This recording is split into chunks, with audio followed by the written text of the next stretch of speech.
એટલે અગેન ભ્રષ્ટાચાર, બેરોજગારી અને મોંઘવારીનું જે કોન્ટ્રાડિક્શન છે એ આ કોંગ્રેસ અને ભાજપ ક્યારેય રિઝોલ્વ કરી શકવાના નથી, એટલા માટે કે એમની દાનત નથી. એટલે આવનારા દિવસોમાં ચોક્કસ આ રાજ્ય અને દેશની જનતા એ ખૂબ મોટી સંખ્યામાં આમ આદમી પાર્ટીની સાથે જોડાવાની છે એવો અમારો દાવો નથી, એવું બહુ નમ્રપણે અમને દેખાઈ રહ્યું છે. એટલે અમે કોઈ બહુ ચમત્કારિક પરિણામો લાવી દઈશું ને એવું અમારે કંઈક દાવા નથી કરવા. આટલું જ કેવું કે ભ્રષ્ટાચાર, બેરોજગારી અને મોંઘવારીના મુદ્દાને લઈને અમે એક કમિટમેન્ટ પૂર્વક આગળ વધી રહ્યા છીએ. એ કમિટમેન્ટ અમે જો ચાલુ રાખીશું તો ચોક્કસ આ રાજ્યના, આ દેશના મતદારો અમારી સાથે આવશે. બિલકુલ, પણ કોઈ આંકડો ચોક્કસ આપ નહીં આપી શકો, ચોક્કસ અથવા અચોક્કસ આંકડો? નહીં, એવો આંકડો આપવાનું બહુ હાઇપોથેટિકલ મને લાગે છે. મેં કહ્યું પ્રમાણે સરપ્રાઇઝીસ થોડી મળશે. ઓકે, વણજારાજી, આપને પૂછવા માંગીશ કે આપ ધારાશાસ્ત્રી છો, ખાસ કરીને જો વાત કરીએ તો આપ ચૂંટણી અધિકારી તરીકે પણ આપ ફરજ બજાવી ચૂક્યા છો. ખાસ કરીને વાત કરવામાં આવે ચૂંટણી પ્રક્રિયા વિશેની, અને ચૂંટણી પ્રક્રિયામાં આપને જો લાગતા હોય કોઈ સુધારા કરવાની, તો શું સુધારા માંગે છે ચૂંટણી પ્રક્રિયા અને હાલની ચૂંટણી પ્રક્રિયાનું ચિત્ર છે? સાહેબ, આમાં ભારત દેશની અંદર આખા વિશ્વમાં ભ્રષ્ટાચાર તો ચાલે જ છે વધતા ઓછા પ્રમાણની અંદર, પણ ભારત દેશની અંદર ભ્રષ્ટાચાર ખરેખર ખૂબ વધી ગયો છે. ભ્રષ્ટાચારના અનેક કારણોમાંથી સૌથી મોટું કારણ જો ભ્રષ્ટાચારનું હોય, ભ્રષ્ટાચારની ગંગોત્રી જો કોઈ હોય તો એ ચૂંટણી પ્રક્રિયા છે. તો મારું એવું સ્પષ્ટ માનવું છે કે આમાં ખર્ચો, દાખલા તરીકે અત્યારે હાલ લોકસભાની અંદર છેલ્લે જે સુધારો થયો એ પ્રમાણે લોકસભાની અંદર 70 લાખ રૂપિયાની મર્યાદા રાખી છે, એક માણસ ખર્ચો કરી શકે. તમને વચ્ચે યાદ હશે કે ગોપીનાથ મુંડેએ હસતા હસતા કીધું હતું, ઇલેક્શન કમિશનની એક્શન પણ લીધી હતી કે મને ચૂંટણી માટે 10 કરોડ રૂપિયાનો ખર્ચો થયો છે. હસતા હસતા બોલ્યા હતા, એમને નોટિસ બી આપી તો પ્રશ્ન સેટલ થઈ ગયો. આપણે જાણીએ છીએ કે એક જગ્યાએ 25-25 કરોડ, 50-50 કરોડના ખર્ચા પણ થાય છે. ઇવન જે ખરેખર એનજીઓ અત્યારે હાલ જે અભ્યાસ કરી રહી છે, એનજીઓએ સ્પષ્ટ કીધું છે કે આ જે 2014ની જે 16મી લોકસભાની જે ચૂંટણી છે એની અંદર બધું મળીને 30,000 કરોડ રૂપિયાનો ખર્ચ થવાનો છે. આ 30,000 કરોડ રૂપિયા કોઈ સભ્ય પોતાના ખિસ્સામાંથી કે પોતાની પત્નીના ઘરેણા ગીરવે મૂકે નહીં કે ક્યાંથી લાવતો નથી, એ ક્યાંકથી જાહેર જીવનમાંથી કાઢે છે. એટલે સૌ પ્રથમ દ્રષ્ટિએ આ ખર્ચો પર કાપ મૂકવા માટે એમાં મારું પહેલું સ્પષ્ટ મંતવ્ય છે કે સંસદ સભ્યોને જે ઉમેદવારો હોય છે એમને આ બધા જે ખરેખર જે મતદાતાઓને એક્ટિવ કરવા બહુ મુશ્કેલી પડે છે, એમને બહાર કાઢવા, એમને સક્રિય કરવા, એમને મોબિલાઇઝ કરવા. જો આપણે ફરજિયાત મતદાન બનાવીએ અને ભારતના બંધારણના આર્ટિકલ 324 થી 329માં જે ખરેખર ચૂંટણીની જે જોગવાઈઓ આપી છે એમાં કોઈ એવો વાદ નથી કે ચૂંટણી મતદાનને આપણે ફરજિયાત ન બનાવી શકીએ. આપણા ત્યાં ખરેખર ભારત દેશની ચૂંટણીમાં તો આપણે કઈ ફેરફાર ન કરી શકીએ, પણ જે લોકલ જે બોડીઝની જે ચૂંટણી છે એની અંદર ફરજિયાત મતદાનનું બિલ આપણી વિધાનસભાએ પસાર કર્યું હતું, પરંતુ ગવર્નર સાહેબે ખરેખર મંજૂરી આપી નથી. કારણ કે મતદાનની ટકાવારી સાથે દરેક રાજકીય પક્ષનું પોતપોતાનું ગણિત હોય છે. દાખલા તરીકે અત્યારે ગુજરાતમાં ભારત દેશમાં એવું ગણિત ચાલે છે કે ઊંચું મતદાન થાય તો ભાજપને ફાયદો થાય છે. જો કે આ વસ્તુ કેટલી અંશે સાચી છે આપણે કહી ન શકીએ. મતદાન ઊંચું થાય તો દરેક પોતપોતાના મતદાર પોતાની કોન્સ્ટિટ્યુશનને બે મેદાનમાં લાવતા હોય છે, એટલે કે દરેકને ફાયદો થતો હોય છે. પરંતુ જો મતદાન ફરજિયાત બનાવવામાં આવે તો ઉમેદવારને બધાને મોબિલાઇઝ કરવામાં કોઈ મુશ્કેલી ન પડે. બીજું કે ચૂંટણીની અંદર ખરેખર અત્યારે જે આચાર સંહિતાની અંદર અત્યારે તમામ વહીવટી તંત્ર જે ઇલેક્શન કમિશનની અંદર છે, પણ જેવી આચાર સંહિતા પૂરી થશે એટલે જે કઈ પ્રક્રિયા, જે કોઈ અધિકારી કે કલેક્ટરે કે ડીએસપી કે જે ખરેખર કોઈ આચાર સંહિતાનો ભંગ કર્યો હોય અથવા તો કોઈ ઇલેક્શનને લગતો ગુનો આચર્યો હોય તો એની પ્રક્રિયા પછી ઇલેક્શનના દાયરામાંથી બહાર નીકળી જાય છે અને જે તે રાજ્ય સરકારના હેઠળ આવી જાય છે. દાખલા તરીકે વેસ્ટ બેંગાલની અંદર આપણે 4 ઓફિસરોને ઇલેક્શન કમિશને બદલવાનું કીધું. હવે ચૂંટણી પૂરી થશે એટલે ત્યાંના મુખ્યમંત્રી અધિકારીઓને પાછા ત્યાં મૂકી દેશે. એ પ્રમાણે ઇલેક્શન પ્રક્રિયામાં કોઈ સ્ટાફે ગુનો કર્યો હોય તો એની જે ફોલોઅપ જે એક્શન છે ડિસિપ્લિનરી, એ જ્યાં સુધી પૂરી ન થાય ત્યાં સુધી ચૂંટણી પૂરી થયા પછી પણ એના ઉપર ક્ષેત્રાધિકાર ઇલેક્શન કમિશનનો રહેવો જોઈએ. આ 2-3 મુદ્દા આપણે જો મહત્વના જો સુધારા કરીએ, ચૂંટણી સુધારા તો ઘણા જરૂરી છે, પણ આ 2 સુધારા મને એટલા મહત્વના લાગે છે કે જે ડ્રેસ્ટિક ચેન્જ લાવે અને ચૂંટણી પ્રક્રિયાને ખરેખર શુદ્ધ કરી શકે એવું મારું માનવું. બિલકુલ, ક્યાંક ને ક્યાંક વણજારાજી લૂપહોલ્સ પણ આમાં દેખાઈ રહ્યા છે કે ચૂંટણી પ્રક્રિયામાં. એક અમદાવાદનો જે કિસ્સો છે કે એનઆરજી હતા, નોન રેસિડેન્શિયલ ગુજરાતી, જેઓ કેનેડિયન નાગરિકત્વ ધરાવતા હતા અને તેમણે અહીંથી ઉમેદવારી ફોર્મ ભર્યું હતું. તેમણે રાષ્ટ્રપતિ સુધી, વડાપ્રધાન સુધી પણ વાત કરી હતી આ બાબતની કે આ પ્રકારના લૂપહોલ્સ છે. જ્યારે બંધારણ એક વિદેશી નાગરિકત્વ વ્યક્તિને ચૂંટણી લડવાનો અધિકાર નથી આપતું, છતાં પણ તેઓ અપક્ષ ઉમેદવારી આ જ લોકસભામાં નોંધાવી ચૂક્યા હતા. હવે જ્યાં ભારત દેશની અંદર 543 આપણે લોકસભાના સભ્યોને ચૂંટવાના હોઈએ અને એની અંદર 84 સંસદ સભ્યો શેડ્યુલ કાસ્ટના હોય છે અને 47 સંસદ સભ્યો શેડ્યુલ ટ્રાઇબના હોય છે, એટલે 131 સંસદ સભ્યો SC ST ના હોય છે. અને એ પ્રમાણે આપણે જો વિધાનસભાની અંદર જોવા જઈએ તો 1031 SC ST ના ધારાસભ્યોને આપણે ચૂંટીએ છીએ. 81 કરોડ મતદારો એની અંદર ભાગ લેવાના હોય તો ક્યાંક ને ક્યાંક એક પ્રક્રિયાના લૂફોલ તરીકે આ લોકો આ રીતે ઘૂસી જતા હોય છે. કાયદો તો ખરેખર બહુ સ્પષ્ટ છે, પણ કાયદાનો અમલ કરવા વાળા સ્પષ્ટ નથી. એટલે ભારતના બંધારણને જ્યારે વોટ માટે 26મી નવેમ્બર 1949 ના રોજ જ્યારે વોટ માટે મૂકવામાં આવ્યો, આ બહુ મહત્વની વસ્તુ હું આપના મારફતે દર્શકોને કહેવા માંગુ છું કે જ્યારે 2 વર્ષ 11 મહિના અને 17 દિવસની બંધારણ બનાવવાની પ્રક્રિયા પૂરી થઈ અને જ્યારે એને વોટ ઉપર મૂક્યું ત્યારે ડોક્ટર આંબેડકરે એ છેલ્લી જે સ્પીચ હતી એની અંદર એક બહુ માર્મિક ટકોર કરી હતી અને ડોક્ટર રાજેન્દ્ર પ્રસાદે પણ માર્મિક ટકોર. બંનેનો અર્થ એ થતો હતો કે ગમે એટલું સારું બંધારણ હશે, ગમે એટલો સારો કાયદો હશે, પણ એનો અમલ કરનારા જો ચરિત્રવાન અને નિષ્ઠાવાન નહીં હોય તો સારું બંધારણ અને સારો કાયદો ખરાબ થઈ જશે. અને ગમે એટલો ખરાબ બંધારણ હશે, ગમે એટલો ખરાબ કાયદો હશે અને રૂલ્સ રેગ્યુલેશન હશે, પણ એનો અમલ કરનારવાળા જો ચરિત્રવાળા અને નિષ્ઠાવાન હશે તો ખરાબ બંધારણ પણ સારું બંધારણ થઈ શકે. એટલે આ તો કાયદો તો ખરેખર એમને એમ કીધું કે કાયદો તો બંધારણ તો એક નિર્જીવ મશીન છે. આ નિર્જીવ મશીનને કોણ ચલાવે છે એ મહત્વનું છે. આ ડોક્ટર બાબા સાહેબ આંબેડકરના જે શબ્દો છે મિત્રો અને ડોક્ટર રાજેન્દ્ર પ્રસાદના જે શબ્દો છે, આ શબ્દો દરેકે હૃદય પર કોતરી રાખવા જેવા છે કે સારું હોય પણ અમલ કરનારા ખોટા હોય તો બધું આપણે ત્યાં. બિલકુલ આપની વાત બિલકુલ યોગ્ય છે. અને નિશ્ચિતભાઈ આપની પાસે આવવા માંગીશ, જે પ્રમાણે મતદાન ફોર્મની આજે એક કિસ્સો સામે આવ્યો, એક લૂપહોલ સામે આવ્યો. એ જે વ્યક્તિ હતા જેમણે અપક્ષ ઉમેદવારી કરી હતી તેમણે ચોખ્ખું કહ્યું હતું કે મતદાન ફોર્મમાં ક્યાંય પણ નાગરિકત્વનો ઉલ્લેખ નથી આવતો. જ્યારે આપણે એક શાળાનું ફોર્મ ભરીએ છીએ ત્યારે પણ એમાં જો નાગરિકત્વ પૂછાતું હોય, જો એક ઈમેલ માટેનું ફોર્મ ભરીએ છીએ એમાં નાગરિકત્વ પૂછાતું હોય, તો આટલી મોટી જવાબદારી, આમાં આટલું મોટું શું કહેશો આપ? આ એક કન્ટિન્યુઅસ પ્રોસેસ છે. જ્યાં જ્યાં લૂપહોલ હોય ત્યાં તાત્કાલિક સુધારવા જોઈએ. અને વણજારાજીએ બહુ વિગતવાર કહ્યું છે કે આ ભ્રષ્ટાચારની ગંગોત્રી આ ડેમોક્રેટિક પ્રોસેસથી જ ઊભી થાય છે. એમણે ખાલી અત્યારે હમણાં છેલ્લી લોકસભાનો હિસાબ આપ્યો. હું 4થી પેઢીએ છું એટલે બહુ નિખાલસપણે કહી શકું છું કે આજે સરપંચની ચૂંટણી એ 25 લાખ રૂપિયાની થઈ ગઈ. એક ધારાસભાની ચૂંટણી 95 સુધી ગાંધીનગર મત વિસ્તારની ચૂંટણી કદાચ 2-4 લાખમાં લડાતી હશે. એ 2002માં આદરણીય તત્કાલીન મુખ્યમંત્રીના વહીવટી વ્યવહારમાં 50 થી 60 લાખની થઈ ગઈ. વિકાસની એ કેડી આગળ વધતા 2007માં એ 1.5 કરોડની થઈ ગઈ. અને એ જ વિકાસનો બબુલો ઓર આગળ વધતા 2.5 કરોડ રૂપિયાની 2012ની ચૂંટણી થઈ ગઈ. પહેલા જે હતું કે 45 દિવસમાં પ્રચારમાં 3 વાર એક મત વિસ્તારમાં ફરવાનું થાય, ત્યાં ગામ લોકો જમાડે, ગામ લોકો સ્વાગત કરે, ગામ લોકો મીટિંગની વ્યવસ્થા કરે. આજે બધું જેમ એમણે આ ટેકનોલોજીનો ઉપયોગ કરીને એક 1000 ફૂટની ઓફિસમાં બેસીને જેમ એમના ફેન્સ ફોલોવર વધારવાનો જે ટાર્ગેટ ઉભા કર્યા, એમણે જે 3Dની વાર્તા કરીને જે દુકાન ચલાવી, જે પબ્લિસિટીના માધ્યમ દ્વારા સ્લોટો ખરીદીને રેલીઓને હાઈપ આપવાની વાત આવી, એક રેલી 35 થી 75 કરોડ થઈ. આ બધો જે ભ્રષ્ટાચારની ગંગોત્રી ક્યાંથી શરૂ થઈ ને આ ગુજરાત કયું હતું અને ક્યાં પહોંચી ગયું. બીજા રાજ્યોમાં જઈને આપણે કહેવામાં આવે કે મારે ત્યાં 24 કલાક વીજળી આવે છે, મારો કિસાન મારુતિ ફેરવે છે. અરે મારા ભાઈ, એ બટાકા કે ઘઉં ઉત્પાદન કરીને નહીં પણ એની જમીનનો બાપ દાદાનો ટુકડો વેચીને ગાડી લાવે છે અને વાર્તા પૂરી કરે છે. આગળની જનરેશન માટે કશું બાકી રાખતો નથી.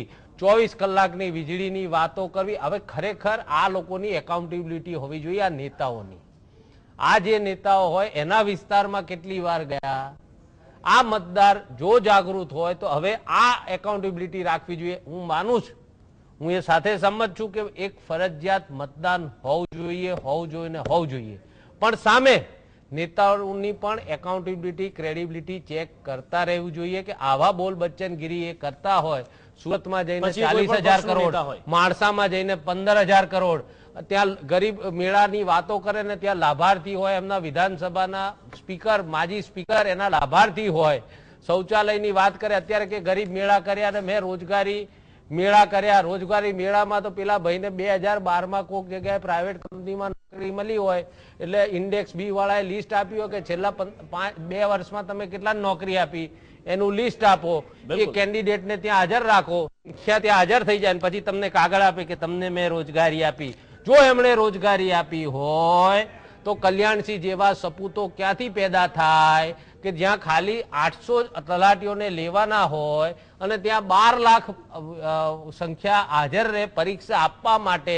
અને આ જ ભાજપનો કહેવાતો મિનિસ્ટરોનો કનેક્ટિવિટી વાળો એ જ વ્યક્તિ કે જે એમના ક્લાસ લે છે, એમને આગળ અભ્યાસ કરવા માટે કે કઈ રીતે મેનેજમેન્ટ કરવું, એ જ વ્યક્તિ એમાં 10 લાખ રૂપિયાનું કૌભાંડ કરતો પકડાય એક કેન્ડિડેટ દ્વારા. બિલકુલ, તો નિશિતભાઈ કઈ એમ કહી રીતનો શકાય વ્યવહાર ખરું છે જે મને પ્રમાણે સમજણ આપ આ પડતી allegations નથી. કરી રહ્યા છો. બિલકુલ તટસ્થપણે આપને પૂછવા માંગીશ કે જે પ્રમાણેના એલિગેશન આપ કરી રહ્યા છો, શું કહેશો ભારતીય જનતા પાર્ટી નરેન્દ્ર મોદી સિવાયના બધા જ શુદ્ધ છે? હું બધા નહીં, હું તો એક સ્ટેપ આગળ કહું છું. હું દરેકની એકાઉન્ટેબિલિટીની વાત કરું છું. હું એક વ્યક્તિની નથી. આ તો એકના દાખલા આપ્યા જ્યાંથી શરૂ થઈ ગંગોત્રી.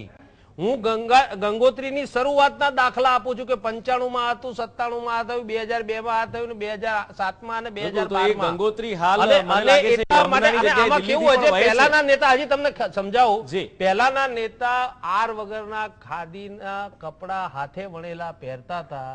અને એ આમાં એવું છે કે આઇડોલ હોય છે, પોલિટિકલ લીડર, હોલીવુડનો કે બોલીવુડનો હીરો. તમે સિંઘમ જોઈને બહાર નીકળો એટલે તમારા માનસિક એન્વાયરમેન્ટલ ઇફેક્ટમાં તમે સિંઘમ બની જાઓ છો. એમાં નેતાને તમે જુઓ એટલે તમે એને ફોલો કરવાનું. એટલે ફોલો તો કઈ રીતે કરો? તમારો આઈક્યુ તો કે રાતોરાત એટલે પહોંચવાનું નથી. એટલે એનું પેરણ તમે પહેલા અનુસરો, એની સ્ટાઇલ ઓફ ફંક્શનિંગ અનુસરો. એમ પહેલા પેલો બિચારો વગર આરનો નેતા કપડા પહેરતો હતો, એની જગ્યાએ આજે ડિઝાઇનર વેર આવ્યો. હવે આ ડિઝાઇનર વેર આજે જે બંડી પહેરે છે 55,000 રૂપિયાની બંડી પેલો ક્યાંથી લાવવાનો? એટલે ખોટું કામ કરવા માટે પ્રેરાવાનો. એ જે ઘડિયાળ પહેરે 1 લાખની ક્યાંથી લાવવાનો? એટલે એ ખોટું કરવા પ્રેરાવાનો. આજે જે નવો વર્ગ આવ્યો છે, જે 18 વર્ષનો તાજો મતદાર છે, એ જે કોઈ બી આજે શિક્ષક, ધારો કે એ પાઠશાળામાં ભણતો હોય ને જો શિક્ષક એ તમાકુની વ્યસન હોય કે બીડીની વ્યસન હોય તો એને અનુસરતો હોય છે. બિલકુલ, અહીંયા એક બહુ સચોટ વાત આપે કહી કે જે કોઈ પણ એક્ટર છે કે જેને આપણે પસંદ કરીએ છીએ એમને અનુસરીએ છીએ. આપ અહીંયા ક્યાંક ને ક્યાંક આડકતરી રીતે નરેન્દ્ર મોદીની વાત કરી રહ્યા છો. ત્યારે પ્રશ્ન ઉભો એમ થાય છે કે શા માટે જનતા એમને અનુસરે છે? કદાચ માન્યું તમે કહો છો એ પ્રમાણે ખોટા રવાડે ચડે છે, પણ શા માટે? એવું તો શું છે નરેન્દ્ર મોદી? એની જ વાત કરું છું. તમે મીડિયામાં સ્લોટો લઈને માણસના માનસ પર છાવ. આ કેલાલ જાદુગર વાળી માયાજાળ છે. 3 કલાક એનો શો જોઈને આવો, મેસ્મરાઇઝ થઈ જાવ. એમ આ બી આ એક માયાજાળ વાળો ખેલ છે અને એ દુકાન એમની ચલાયા કરે છે અત્યારે ચાલે. અને આ ફેઝ હોય છે, તમારા કદાચ તમારી ઉંમર પ્રમાણે કદાચ આગલા ફેઝો જોયા નહીં હોય, પણ આ એ જ ભારત છે કે જ્યારે નહેરુજીને સૌથી વિદ્વાન પ્રધાનમંત્રી કહી અને એમને સાંભળવા માટે 50 કિલોમીટર જતા હતા. ત્યાર પછી એ જ એરા ઇન્દિરાજીનો આવ્યો, ત્યાર પછી રાજીવજીનો આવ્યો. એ જ મને હજી યાદ છે કે રાવ સાહેબ માટે મને મારા એક બહુ બિઝનેસના ટોપ મિટિંગમાં હતા અને ત્યાંના બધા મોટા ટેકનોક્રેટ એમ પૂછતા હતા કે રાવ સાહેબ ફિરસે આएंगे. એનો પણ એક એરા હતો, એમ વાજપેયીજીનો પણ એક એરા હતો, એમ આમનો પણ એક એરા હોય. એટલે જે દિવસે જેનો એરા હોય એ વખતે જેમ એક બચ્ચન સાહેબનો હતો, એક ખન્ના સાહેબનો હતો, એમ જીતેન્દ્ર સાહેબનો હતો, ભાઈ એમને એમ દેવાનંદજીનો હતો ને એમને એમ મનોજ કુમારનો હતો. એવો એરા હોય છે. એટલે હજી તમે કદાચ પહેલા ને બીજા એરામાં હશો એટલે તમને ખબર નહીં હોય કે આ એરા પતે પણ છે અને નવો એરા શરૂ થાય પણ છે. એનો મતલબ કે કદાચ મેં આગળનો એરા નથી જોયો, પણ હું કરંટ એરાની વાત કરું છું. એટલે કે આ એરામાં ક્યાંક ને ક્યાંક યુવાનો આકર્ષિત છે, એ વાત તો 100% સાચી. આમ આદમી પાર્ટી પાસે આવવા માંગીશ જિગ્નેશભાઈ. જે પ્રમાણેનો અત્યારે આ એક ખેલ રચાઈ રહ્યો છે, ચારે તરફ ભ્રષ્ટાચાર છે, એક પાર્ટી બીજી પાર્ટી પર આક્ષેપ કરે છે, બીજી પાર્ટી ત્રીજી પાર્ટી પર આક્ષેપ કરે છે. આ ચક્કર ગોળ ગોળ જ ફરતું રહે છે. જનતાને ક્યાંય પણ શુદ્ધતા મળતી નથી. કોંગ્રેસના મિત્રએ બહુ સાચી વાત કીધી કે ભાજપ એ ભ્રષ્ટાચારની ગંગોત્રી છે. નિર્વિવાદ. પણ આ ભારતીય જનતા પાર્ટી રૂપી ભ્રષ્ટાચારની ગંગોત્રી એ કૌભાંડી કોંગ્રેસ નામના હિમાલયમાંથી ફૂટેલી છે. આ રાજ્ય અને દેશની જનતાએ સમજવાનું છે. બીજી વસ્તુ કે આ જ સેશનમાં હું બીજી વખત કહી રહ્યો છું કે હજી પણ કોંગ્રેસ અને ભાજપની દાનતમાં ખોટ ના હોય તો કેજી બેસિનમાંથી જે ગેસ નીકળે છે અને એની પ્રોડક્શન કોસ્ટ જો $1 હોય તો સામે ચાલીને દર વર્ષે મુકેશ અંબાણીના ગજવા ભરવા આ કૌભાંડી કોંગ્રેસ અને ભ્રષ્ટાચારી ભાજપ શા માટે એ $8 ને $14 ને $16 આપવા તૈયાર થયા છે? મૂળ મુદ્દો આ છે. આમ આદમી પાર્ટીએ 49 દિવસ રાજ કર્યું પણ 49 પૈસાનો કોઈ આરોપ મૂકી શક્યું નથી. કોંગ્રેસ અને ભાજપે ભીલીવગત કરી અને જોન લોકપાલના સમર્થનની ના પાડી. એના કારણે મેં રાજીનામું આપ્યું છે, લોકહિતમાં આપ્યું છે. અમે એવું પણ દાવો નથી કરવા માંગતા કે આમ આદમી પાર્ટી આખા દેશમાં આવી ગઈ એટલે એક પૈસાનું કરપ્શન નહીં થાય. અમે એટલું કહેવા માંગીએ છીએ કે સંનિષ્ઠ પ્રયત્નો જો કરવામાં આવે તો ભ્રષ્ટાચારના આ દૂષણને ખૂબ મોટી માત્રામાં વ્યાપક સ્તરેથી કાઢી શકાય એમ છે. જો ભ્રષ્ટાચાર દૂર થાય તો મોંઘવારીની દિશામાં ચોક્કસ પ્રયત્નો એવા કરી શકાય જેથી કાળા બજારીયા દૂર થાય તો મોંઘવારી પણ ઘટી શકે. પણ આ લોકો કરવા માંગતા જ નથી. આ કોંગ્રેસ ભાજપે મામા ફઈના છે, એમનું મેચ ફિક્સિંગ છે. આ જેટલી સારી રીતે આ રાજ્યની જનતા, આ દેશની જનતા જેટલી વેળાસર સમજી લેશે એટલું ઉજ્જવળ ભવિષ્ય આપણે પામીશું. બિલકુલ, ક્યાંક ને ક્યાંક જે પ્રમાણેના આક્ષેપ છે આ જ પ્રમાણેના આક્ષેપ ભાજપ તરફથી થાય છે, આ જ પ્રમાણેના આક્ષેપ કોંગ્રેસ તરફથી કે મિલીભગત છે. વેલ, આ ચર્ચાનો ક્યાંય કદાચ અંત આવતો નથી દેખાતો. વણજારાજી, આપની પાસે આવવા માંગીશ. નરેન્દ્ર મોદી જ્યારે ઉત્તર પ્રદેશમાં પ્રચાર કરતા હતા ત્યારે એક સભામાં તેમણે કહ્યું હતું કે મેં એક પિછડેલા બેટા હું. આ કરીને ક્યાંક ને ક્યાંક જાતિવાદી કાર્ડ રમવાની એક એમની ઘીલછા સામે આવી હતી. પણ એ પછી એક અહેવાલ એવા પણ આવ્યા કે નરેન્દ્ર મોદી ઓબીસી નથી. આપ ઓબીસી ખાતાના આપ સંચાલક રહેલા છો, હેડ રહેલા છો. આપનું શું માનવું છે, શું કહેવું છે સમગ્ર હકીકત બાબતે? સાહેબ, મહાભારતની જ્યારે લડાઈની શરૂઆત થઈ એ વખતે કૌરવ પક્ષો અને પાંડવ પક્ષો એક નિયમ બનાવ્યો હતો. આચારસંહિતા આપણે જેને અત્યારે કહીએ છીએ, આચારસંહિતા એવી નક્કી કરી હતી કે સૂર્યોદય અને સૂર્યાસ્ત વચ્ચે લડવું, સૂર્યાસ્ત થાય પછી લડવું નહીં, અને પછી એકબીજાના રાત્રે એકબીજાના પાટાપિંડી કરવા માટે પણ ખરેખર સામા પક્ષના હોદ્દાઓ જતા હતા. પણ ચૂંટણી જેમ મહાભારત આગળ વધતું ગયું એમ આક્ષેપો અને પ્રતિઆક્ષેપો એટલી હદ સુધી થયા કે કૌરવ પક્ષોએ ખરેખર દ્રૌપદીના પુત્રોને પણ હણી નાખેલા અને પરીક્ષિત જે ખરેખર ઉત્તરાના રોગમાં હતો એને પણ મારી નાખેલો. એટલે આવું જયારે ચૂંટણીનું વાતાવરણ હોય તો રાજકીય પક્ષો એકબીજાના ઉપર છેલ્લી કક્ષાના આક્ષેપો કરતા હોય છે. મિત્રો, એક વાત બહુ સ્પષ્ટ છે કે ભારત દેશ છે એમાં જાતિઓનો સ્વીકાર થયેલો છે. 11,000 જેટલી જાતિઓ છે, હું અગાઉ કહી ચૂક્યો છું. ગુજરાતમાં 286 જાતિઓનો સ્વીકાર થયેલો છે, 146 જાતિઓનો સ્વીકાર થયેલો છે, અને 36 SC જાતિઓનો સ્વીકાર થયેલો છે, અને 31 ST જાતિઓનો સ્વીકાર થયેલો છે. એટલે ઉત્તર ભારતની અંદર મોદી સરનેમ જે છે એ ખરેખર વૈશ્ય વણિક લોકો લખતા હોય. કે સુશીલ કુમાર મોદી, આ મુદ્દો ખરેખર બિહારમાંથી ઉપસ્થિત થયો હતો. કારણ કે સુશીલ કુમાર મોદી જે ખરા એ ખરેખર ત્યાં આગળ વૈશ્ય વણિકમાં આવે છે. એ પ્રમાણે આપણા લલિત મોદી જે IPL ચલાવે છે. એટલે ઉત્તર ભારતની અંદર જે મોદી સરનેમ લખે છે એ લોકો ખરેખર વૈશ્ય વણિક હોય છે. પણ ગુજરાતમાં એક ચિત્ર નથી. અહીંયા તેલી ઘાંચી લોકો મોદી લખે છે. એટલે મોદી એ સરનેમ છે અને એમની જાતિ ખરેખર તેલી અને ઘાંચી છે. એટલે આ ખરેખર જનતા દળ યુનાઇટેડે જ આ મુદ્દો ઉપસ્થિત કર્યો હતો. કારણ કે યુપી બિહારની અંદર આખું જાતિવાદી રાજકારણ ચાલે છે.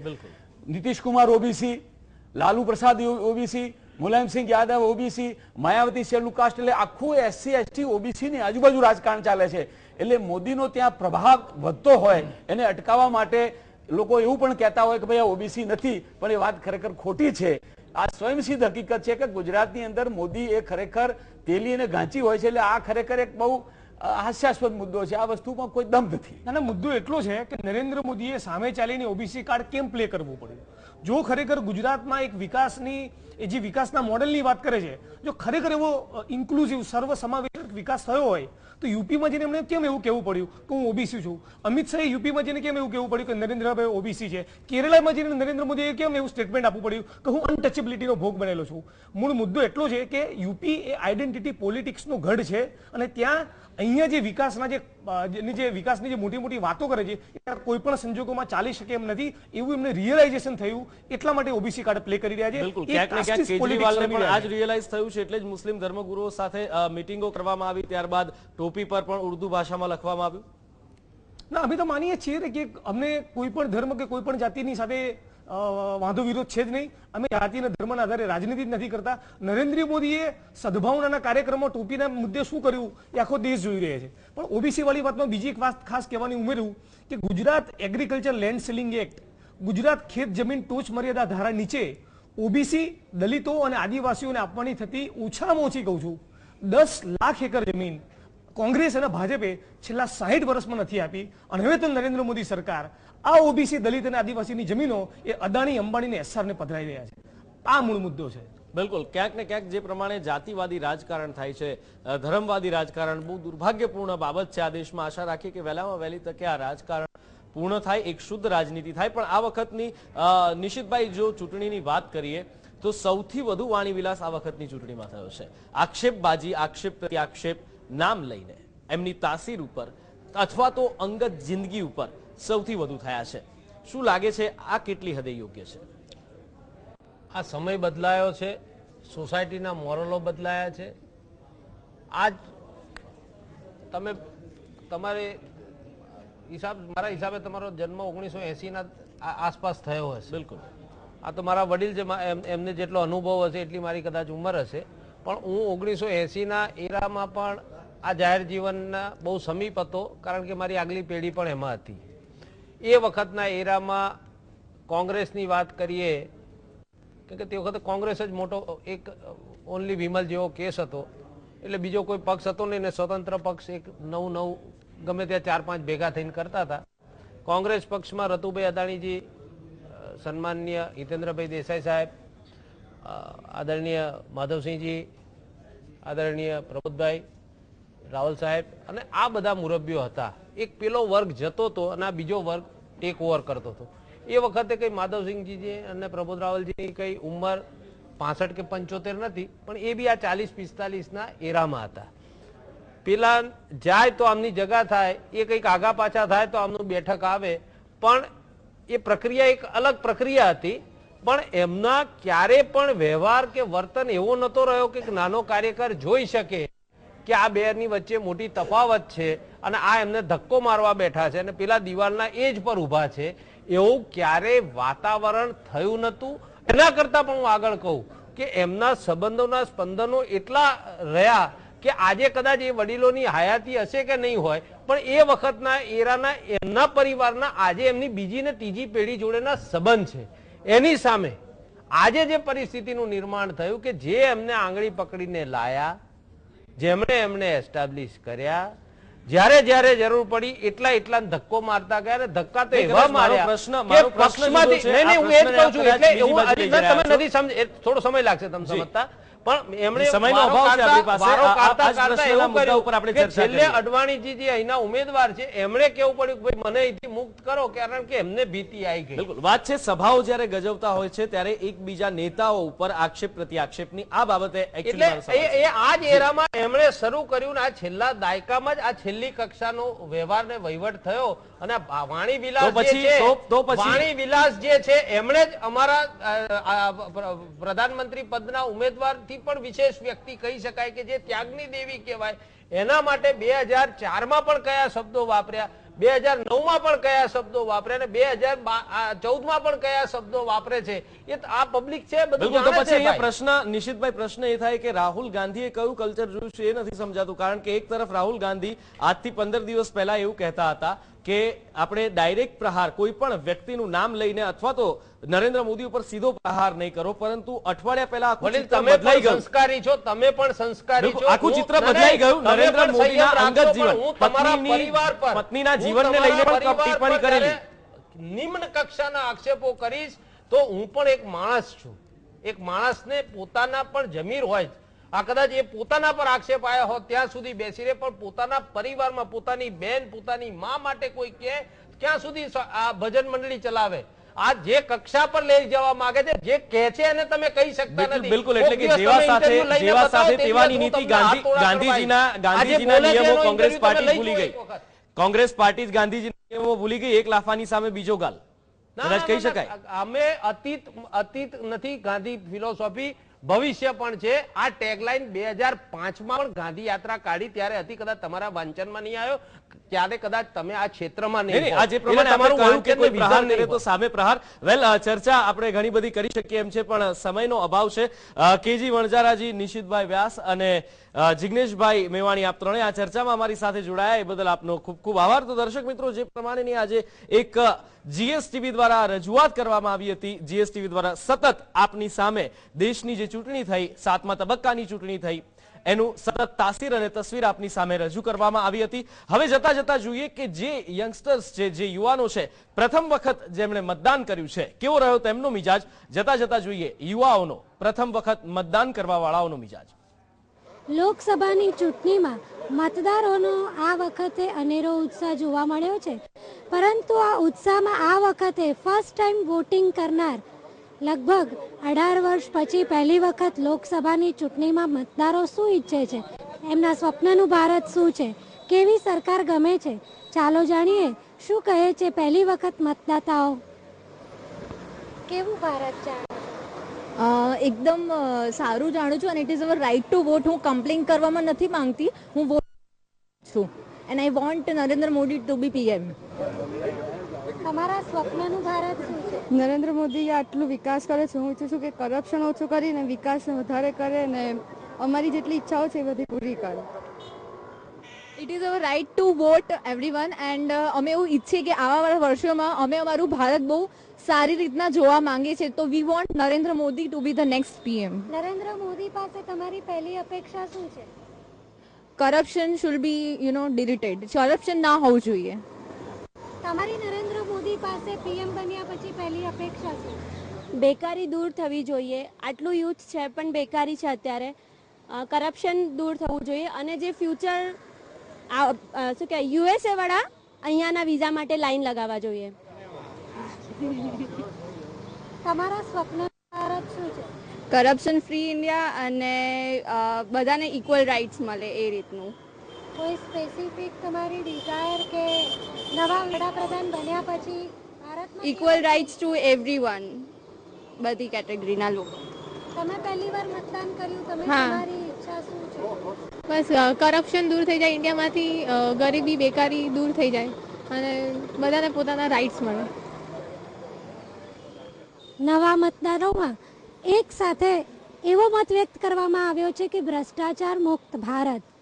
સાથે જ કેટલીક મહિલાઓનો એવો મત છે કે સ્ત્રીઓ માટે સુરક્ષા અને ઇક્વલ રાઇટ્સ. તો જાણીએ કે નવા વોટરની અંદર યુથ એટલે કે બોય યુથ શું જાણે છે. એ લોકો નરેન્દ્ર મોદી હોય, કેજરીવાલ હોય કે રાહુલ ગાંધી હોય, પીએમ પદે આવનાર વ્યક્તિ પાસે પોતાની શું ડિઝાયર છે એ જાણીએ. કેવું ભારત ગમશે? કેવા લીડર ગમશે? નરેન્દ્ર મોદી જેવા જ લીડર ગમશે, જેમની પાસે લીડરશિપ બહુ વધારે છે અને કરપ્શન, વુમન એમ્પાવરમેન્ટ ને એ બધાની સાથે જ ઇન્ડિયા આગળ આવી શકશે. તમે શું ઈચ્છો છો? કેવું ભારત? નરેન્દ્ર મોદી પીએમ બને અને આપણી જોડે યુથ એટલું મોટું છે કે અમેરિકા જેવા દેશો પણ આપણાથી ડરે છે, તો આપણે આપણું યુથ બીજા દેશોમાં જાય એના કરતાં આપણા જ દેશમાં પ્રગતિ કરે અને નરેન્દ્ર મોદી આવી આ બધું સારું કરે, હું એવું ઈચ્છીશ. સૌથી પહેલી ભારતની સમસ્યા શું દૂર થવી જોઈએ? બેકારી. પહેલી જ વખત મત આપનાર વ્યક્તિઓમાં ભારત પાસેથી અથવા ભારતના લીડર પાસેથી શું અપેક્ષા રાખવામાં આવી છે તે તેમના જ શબ્દોમાં સાંભળ્યું. આવો જાણીએ કે હવે ભારત પાસેથી નવી અપેક્ષાઓ અને નવા લીડર પાસેથી પહેલી જ વખત વોટ આપનાર વ્યક્તિ શું ઈચ્છે છે. Sorry, I didn't here your question. ભારતના નવા લીડર કેવા હોવા જોઈએ? તમારા સ્વપ્નનું ભારત શું છે? એ કોઈ પણ જાતની ડિસ્ક્રિમિનેશન ના કરવી જોઈએ અને કોઈ બીના વ્યૂ પોઈન્ટમાં આવીને પોતાનો વ્યૂ પોઈન્ટ ચેન્જ ના કરે. જે સાચું છે, જે કરવાનું છે, એ જ એમનો જે પોતાનું કર્તવ્ય છે એ જ કરવા જોઈએ. તમારી દ્રષ્ટિએ શું કર્તવ્ય છે? દેશને પ્રગતિ કરવી એન્ડ કોઈ પણ જાતનો બાયસ ના કરવો. Thank you. તો આ છે યુવાનોની માંગણી. જોઈએ કે પહેલી જ વખત મતદાતાઓનો આ વિશ્વાસ, આ આશા કોણ પૂરી કરે છે, ક્યારે પૂરી કરે છે. કેમેરામેન જીતુ મકવાણા સાથે તેજલ શુક્લ, જીએસટીવી, અમદાવાદ.